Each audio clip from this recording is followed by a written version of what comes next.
and welcome here on Random Rotation. I hope you're all doing well. And yes, I know it's been a while since I posted my last video here, but that's not my topic today because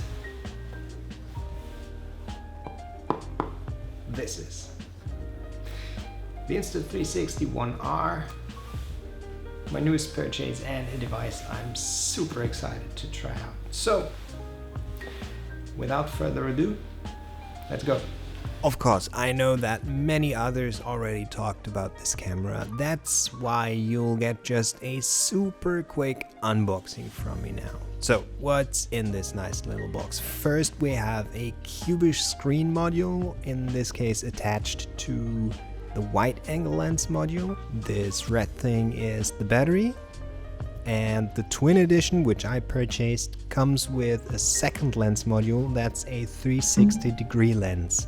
Then there are a couple of mounting parts and a cute little cage, a protective cap for the 360 module, some stickers, a manual that I'll probably never read, and to round things up, a cleaning cloth, always handy. I don't want to bore you too long with the technical side of things, but for those who really care, here are some numbers for you guys. Please pause this video because they fade out in 3, 2, 1. And this is how the Insta360 ONE R looks up close with the wide lens attached. But now it's definitely time that we go out and give this camera a try.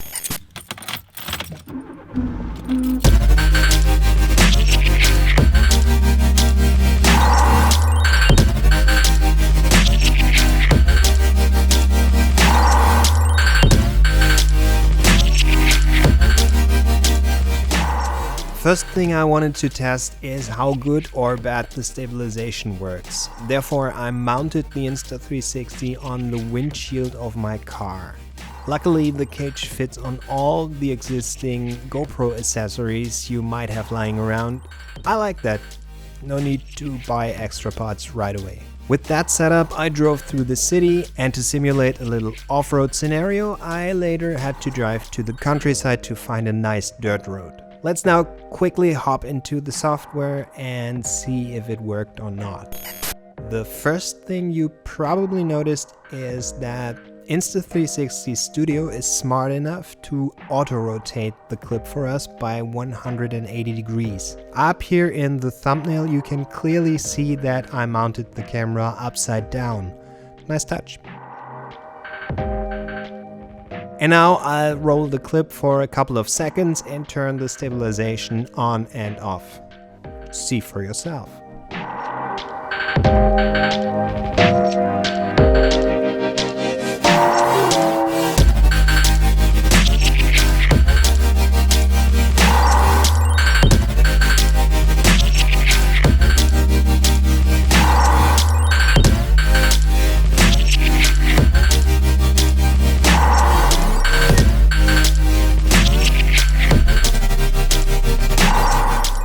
Well, I would say that's a pretty impressive result.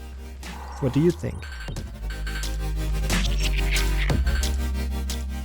Next up, I wanted to play around with the 360 lens a little bit, and because I didn't want to buy a new one, I simply used an old photo tripod I had lying around for my first tests.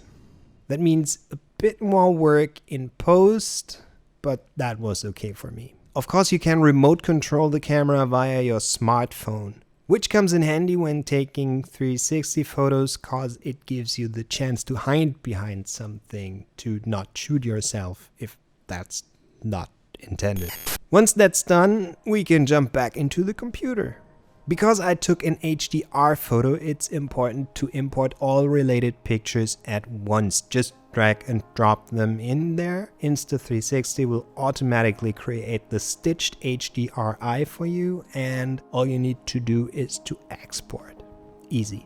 Next up, you can clean up the image in your photo editing software of choice. For me, that's Photoshop. I just stamp out my tripod here real quick, although it's generally not a bad idea to spend a little bit more effort at this stage. But guess what?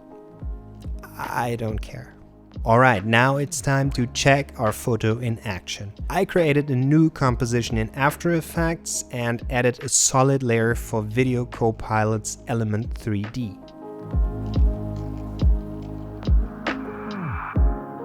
Then I imported the newly created 360 image into my comp and hided that layer. Choose this hidden layer in Element as a custom layer.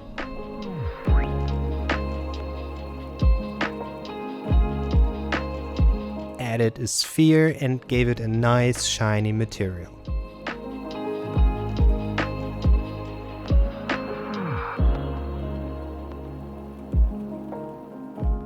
Last but not least, I had to tell Element that I want to use the custom layer as my environment lighting. Done. And of course, that technique is not an After Effects specific one. Here I created the same thing in Blender, for example. Works just as fine. So, and now my preliminary conclusion. In general, I like modular approaches very much, and the Insta360 ONE R makes no difference. Assembly is super easy, reminds me a lot of Lego. It gives me two different cameras in one device, one that can do 360 and the other replaces my honestly outdated GoPro Hero 3. And in that configuration I can even turn the monitor the way I want it to be interesting for vlogging, for example. One thing that annoys me a bit on the hardware side of things is that I seem to have too thick fingers to get the microSD card out of the camera properly. I understand that there are certain limitations in user friendliness with such small devices, but honestly, I've never used such a difficult SD card slot before. But that's complaining at a very high level, and it's totally okay because we all know there is no perfect camera out there. Let's just say that there is some room to improve for the Insta360 people. Overall, a great camera, and I have not regretted my purchase so far. But wait, I almost forgot to mention one thing. The device is waterproof.